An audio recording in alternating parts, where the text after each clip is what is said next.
So this is my second video blog, and it feels like an auspicious day to take a video blog as I'm officially celebrating my birthday in Canada, although it's the next day in Australia, and it just happens to be the Queen's birthday here in Australia, so I feel like that's very appropriate.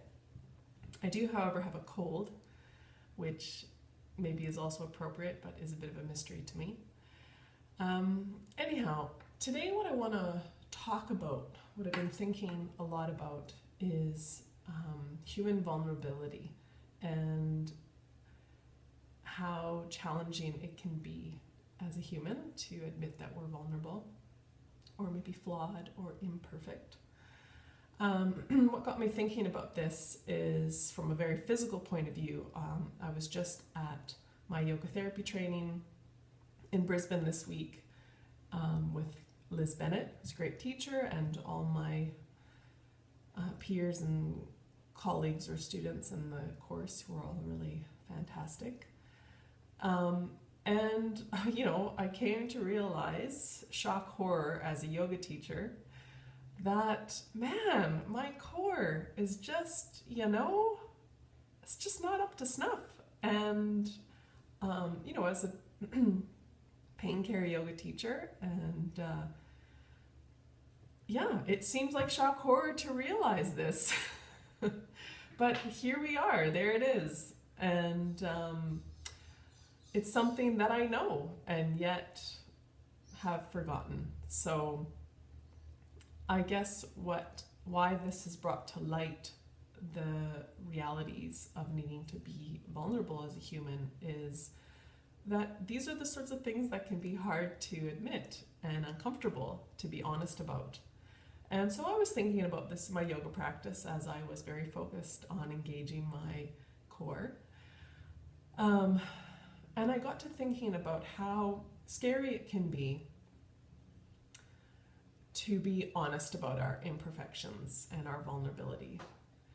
And then at the same time, I realized that's a short-term experience. In the long run, it's much more painful to not be raw and vulnerable, because we end up being very alone when we kind of hide our true experience, when we aren't honest about what we're really challenged with, or what I like to consider growing on.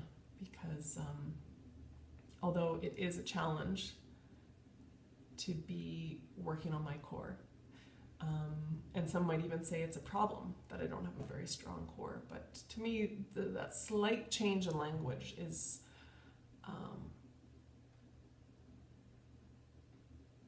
somewhat of a painful way an unnecessarily painful way of perceiving something.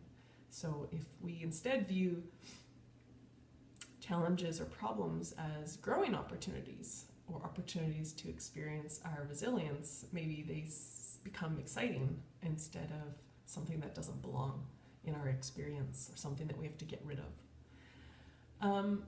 Anyhow, I was just thinking about that, that fear of being honest about what we're working on, what we're growing on, and yet how ultimately it's much more painful to be alone in our experience and to not share our challenges.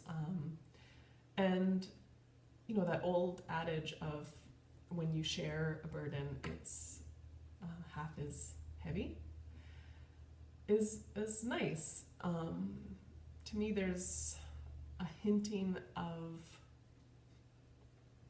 solution in that adage. And what am I trying to say? Maybe if we can support one another to be honest in our growing, and give ourselves more permission to be imperfect, so that we can actually get on with the business of growth, instead of the falsehood of perfection, or that we're really strong and don't have any issues. So anyhow, if this was some food for thought, I'm glad. It felt good to attempt to articulate it. And as always, this is Yoga in the House, or Janelle from Yoga in the House. Many blessings. Be as well as you can. Bye.